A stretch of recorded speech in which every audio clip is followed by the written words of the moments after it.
Zabati. Welcome to Iran, the Untold Story Podcast, where I'm joined today by my guest, the Honorable Linda Chavez. Linda Chavez is an author and commentator regularly appearing on both cable news and radio. She is the chairman of the Center for Equal Opportunity. She's also held many appointed positions and served on numerous corporate as well as not-for-profit boards.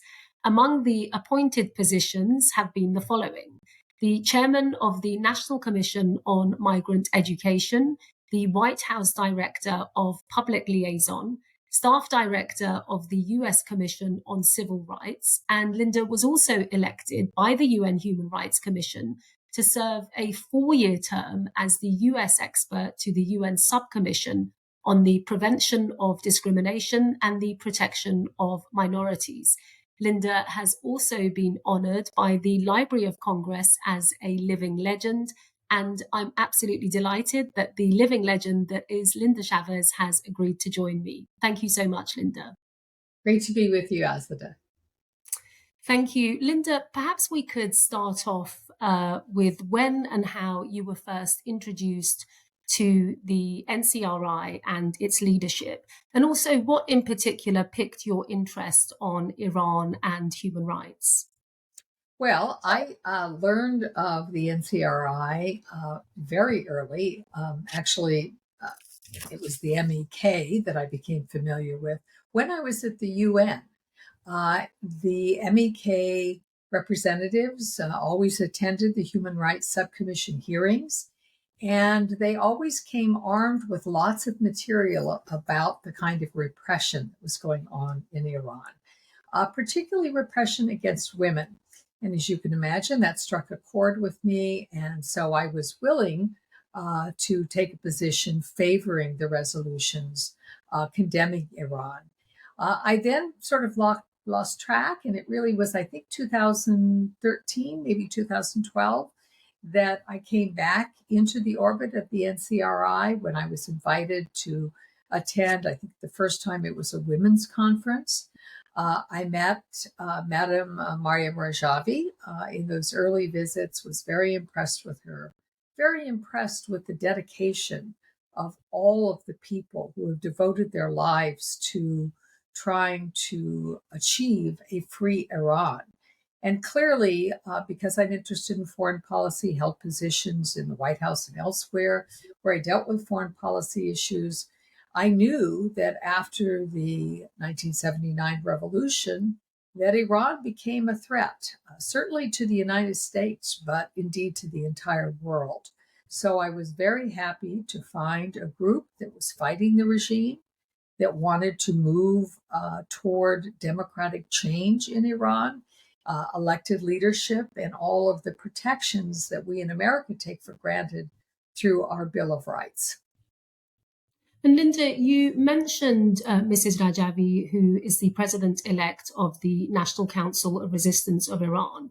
You have met her over the years on many occasions and have spoken also in support of the plans set forward by Mrs. Rajavi. I wondered if you could elaborate on what your experiences have been with Mrs. Rajavi, and also how you view her and what kind of a leader is she? Well, she is very much a leader, and she has a very devoted following, not just in the diaspora, the Iranian diaspora around the world, but also in Iran. I've seen with my own eyes demonstrations that have been filmed in Iran, people taking to the streets, unfurling banners with Madame Rajavi's face on it. And so I think she does inspire people. She has a lot of personal charisma, and that certainly is important. But I think it's really the plan that she proposes, which would support the idea of a free Iran, one in which people could choose their own leaders, one in which men and women would have the same rights, equal protection before the laws of Iran, in which women could choose to be veiled or not veiled, that this would be an individual choice, freedom of choice in how you live your life, freedom of choice in what you believe. While Madame Rajavi is a devout Muslim, she would not make everyone have to follow her set of beliefs in a free country. There would be an independent judiciary. There would be separation between the faith and the state. And all of these things, I think, put together is what makes her inspiring. It is those ideas which she always talks about in every occasion that I've been with her. She has talked about the importance of all of these principles, her 10-point plan for a free Iran. You're clearly a vocal supporter of the 10-point plan for a future Iran, which is Mrs. Rajavi's roadmap for how Iran can and hopefully will look like. How do you see the organization as a viable, or do you see the organization as a viable alternative to the Iranian regime? Well, only time will tell what the ultimate outcome will be. And I think that's one of the things that's very important about Madame Rajavi's plan. She is not trying to install herself in the leadership in Iran. She is looking to give the people of Iran a chance to vote and to have a choice. And I think that the importance is that this democracy, this experiment that's been going on now for more than 200 years in the United States and elsewhere, is one that always has to be fought for anew. We're having challenges in my own country about democracy. We're seeing challenges throughout the democratic world in Europe. And so I think that's what's important, is making sure that there is a foundation. Linda, you have previously spoken about Iranian women literally giving their lives for freedom. Tens of thousands of Iranian women have, since the 1979 revolution, lost their lives in pursuit of their democratic aspirations. And recently, in the 2022 uprising, the national uprising in Iran, the world was witness very much to the courage and the bravery of Iranian women, very much standing up and confronting the morality police and also the Basiji forces. I wonder, do you see a parallel between the women losing their lives in Iran today and also those, for example, at the very beginning of the revolution in the Reign of Terror? Absolutely. And in fact, in the news now has been very much focused on the death of Mr. Raisi, the president of Iran, killed in a helicopter crash. During his involvement in the revolution, tens of thousands of people, including thousands of not just women, but children, who were massacred. And more than 30,000 people gave their lives. So, I mean, this is not about taking to the streets and pulling off your scarf or, marching in a parade. This is really about fighting for very fundamental rights, and doing so at the risk of your liberty and your life. And of course, what we saw in the last couple of years is more and more women coming out. Some of them young women, women who were born under the Ayatollah's reign, some of them who've never known an Iran of a different time, who've never known a different kind of culture, a different kind of society. But even they were willing to risk their freedom and willing to risk their lives. And some of them actually gave their lives.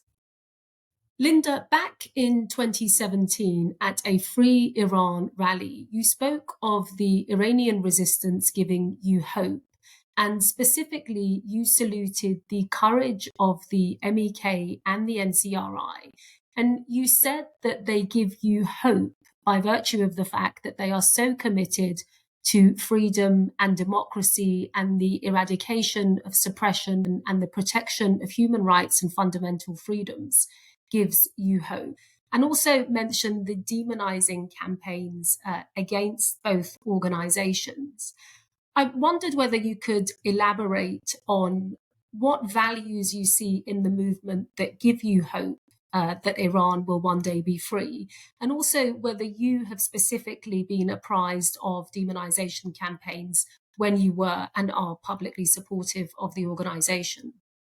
Well, first of all, what gives me hope is the dedication of the many, many thousands of followers, people who are devoting their life. Some of them have given up personal lives.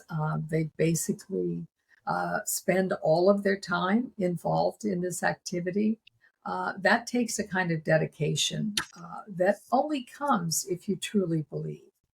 But I also think that it's important that over the years, I mean, I was around in 1979. I'm old enough to remember that era quite vividly. I remember when the Ayatollah first came to power, Khomeini. I remember that since then there has been resistance. There have been groups that have come and gone. Every few years in Washington, one or another group of Iranian dissidents ends up emerging, and often they're just flashes in the pan. They either have ties to the old regime of the Shah, which I think most Iranians would reject, or they're just not able to get organized. And so that's what has always given me some hope with the NCRI, is it's a very large movement. I've seen it with my own eyes. I mean, we're talking about the ability to bring together literally more than 10,000 people at a time. Again, people who are giving up a great deal in order to come and protest what's going on in Iran. Some of them have family members back in Iran. They risk the safety of those family members when they do it. And just the fact that they are willing to devote the kind of energy and personal funds that they do to support this movement. In terms of demonization, yes, from the very beginning, I've been told, oh, don't have anything to do with the MEK, don't have anything to do with NCRI. Oh, it's all just one big cult of personality, and they really don't have any followers in Iran. Well, as I say, I've seen the pictures, I've seen the videos, I've seen the crowds. So the idea that there are no followers seems to me ludicrous. But also the fact that this is not about one person. I think Mrs. Rajavi is a wonderful leader. She's very important to the movement, but it's really her ideas. It's really this idea of a free Iran that has taken hold. And so I basically judge with my own eyes, with my own experiences. And as I say, I see other groups and other individuals who claim to speak for the Iranian population come on the scene and then disappear. Absolutely. Many opportunists, of course. And the misinformation that you've been apprised of, where do you believe that misinformation comes from? And also, what would be the aim? Well, I think that there's no question that the regime in Iran is very active in spreading that kind of misinformation. I'm old enough to remember the era of the Soviet Union. We used to call it disinformation. It was information that was passed on that was not just about a lie. It was about propaganda that was being used to try to turn people and to make them act in a certain way. And that's what I see from the regime, is that they watch this organization. Some of my friends who said, well, why do you support the NCRI? They're not very powerful. And I said, well, one of the reasons I support them is the regime is very clear that they see them as a threat. And so if the regime spends as much time, energy, money, and resources trying to destroy this organization, it can't be, just a cult that has no real support that's based on one individual. the regime would not be doing this, would not see the group as the enemy, if it were not the fact that they do have followers and they are effective. And clearly seen as a threat, as you say. Moving on to the Middle East and US policy, if I may. At a US Senate briefing in October of last year, you said that the Iranian regime is the progenitor of both Hamas and Hezbollah, and that we will not have peace in the Middle East until we deal with the Iran situation, and that can only be done by regime change in Iran. I've got two questions with respect to this statement. One is, how can the U.S. administration and its European counterparts facilitate the Iranian people to bring about the regime change that they desire? And also, how would you categorize U.S. policy on Iran? And also, is a policy shift required? And if so, why? Well, first of all, the question of regime change, in my view, is beyond dispute. There is not going to be change in Iran without regime change. So long as the mullahs control Iran, so long as it is a semi-totalitarian state where it's controlled not just of all of the arms of government, but also control of the private sector, and most importantly, control of the private lives of individual Iranians. You cannot have that and have any meaningful change in Iran. So there has to be regime change. Then the question is how to go about it. And with respect to American policy, it's tricky. I think the administration has to be on the right side of supporting those who are fighting the regime, but it can't be in such overt ways that they are funding it, or in some ways could have fingers pointed to say, well, this isn't really a legitimate Iranian dissident movement. This is really just a front for the United States. And the United States has had a history in the past of that kind of involvement. So it is tricky. But the other thing is the administration could do, and I think there was a failing in this regard when the first big public demonstrations occurred in Iran, in Tehran, and elsewhere in some of the cities in Iran, when the Obama administration was in office. They didn't speak out forcefully enough. And I will never forget watching on television the signs that were being carried by many of the people in the street. And they were directed to Americans and to America wanting help. So I think the United States has to be open. Obviously, we're in an election year. No one knows how the election is going to turn out. There were things in the Trump administration that were done that I approved of, including abandoning the nuclear pact with Iran because I thought it was a sham. Also, the killing of Soleimani I thought was important.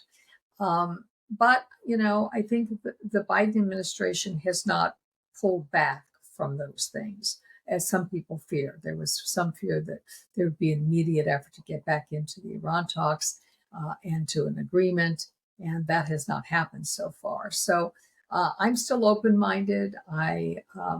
This is a matter to be decided by the Iranian people, but the United States, I'm an American. I'm an American citizen. I want my country to always be on the side of human rights, to be always on the side of freedom. And what policy changes do you think would bring about that support that the Iranian people so desperately want from the US administration and also from Western democracies?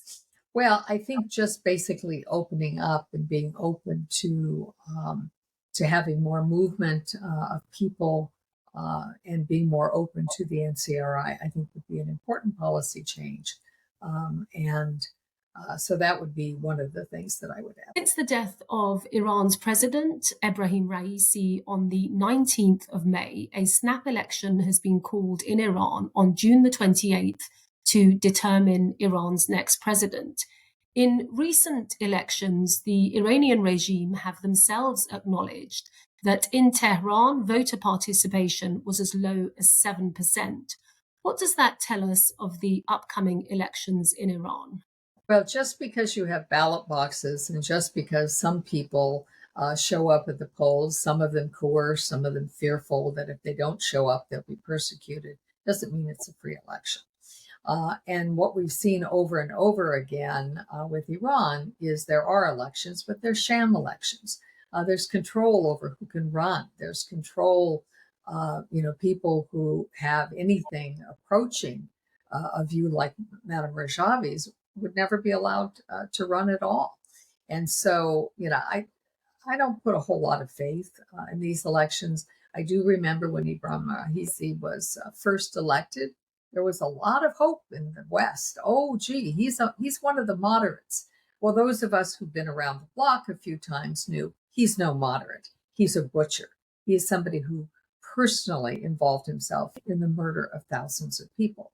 So, the fact that there's going to be election doesn't really give me the hope, not under this regime.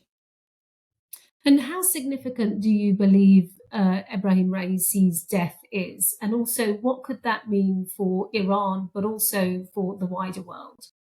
Well, it is important because some people thought that Raisi would take Ayatollah Khamenei's place. He's getting up there in years, and there was some question, who was going to succeed him, and some people thought it might have been Raisi. Now we're hearing more about Khamenei's son and replacing him. But so long as you don't have free choice, and so long as you don't have the bedrock, it's not democracy is not just about elections. It's about the bedrock principles that undergird the society upon which the society is built. And Iran has none of those. And so, at least right now, the most significant impact, Raisi's death, is that there's instability. And whenever there's instability, there's the possibility that it might be something that can be exploited by those who want to topple the regime. And so that is the most significant thing that I see. And I was seeing on social media that on Thursday there's going to be demonstrations outside of the UN building in New York to protest the fact that a memorial was being held for Raisi, which of course has upset the families of the victims and also the survivors. What are your thoughts on that by the individuals in the US, but also in Europe, who have been sending their condolences? Um, it's again sort of par for the course. The idea that we should be sad that somebody who was as vicious and cruel and undemocratic as Ibrahim Raisi is I think silly. I don't think we need to be expressing condolences at all. Should we have sent condolences when Stalin died or Hitler died or some of the other great tyrants in world history? I just think that it's absolutely right for people to be outside the UN and protesting this, and it's a kind of phony exhibit of condolences, and certainly the United States. Nobody, if they are honest with themselves in a position of authority here in the United States, is sad to see Raisi go. And Linda, how would you view a future Iran? What does a free Iran look like to you?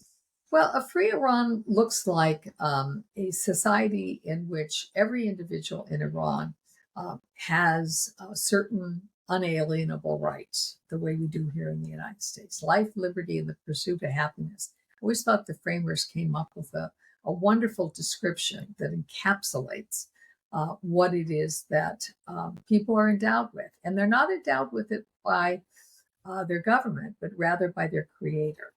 And that when a government is established, that those rights are protected, that the government should serve the people, not the other way around, and that there should be the very kinds of principles that Madame Rajavi talks about in your 10-point plan. Freedom of the press. You have to have freedom of association. You have to have freedom of faith. You have to have men and women equal before the laws. The protection of minorities. It's not enough that a government reflects the will of the majority. There has to be protection for minorities as well. All of these things are what I would like to see for Iran. Iran has one of the most talented populations in the world. It is one of the great civilizations going back thousands of years. This is not a sort of newcomer country and culture. It's very old. Prior to the regime, it was extremely well educated. Women had many rights that they no longer enjoy. So I want to see a country where the individual is respected and where the government is not only elected by the people, but serves the people. And finally, Linda, may I ask you to give me 3 adjectives to describe the Iranian resistance movement? I think it is dedicated, it is strong, and it is sincere. Linda Chavez, thank you so much for joining me. It's been a pleasure. Thank you.